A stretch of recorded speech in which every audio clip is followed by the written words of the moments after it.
How to reset the Lloyds online banking password. Hey guys, welcome back to the channel. If you want to log in and reset the password for Lloyds online banking, first and foremost visit any of your preferred browser and then go to its official website of Lloyd. It is written as or given by lloydsbank.com.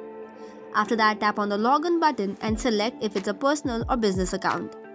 Once you have chosen, you will be landed to the login portal. From here, you will see a link to forgotten your login details. Tap on it, which will reset you to another page. Now you can either change your password, your memorable information, both, or find your user ID as well. This will now ask you for your user ID, first name and last name along with date of birth.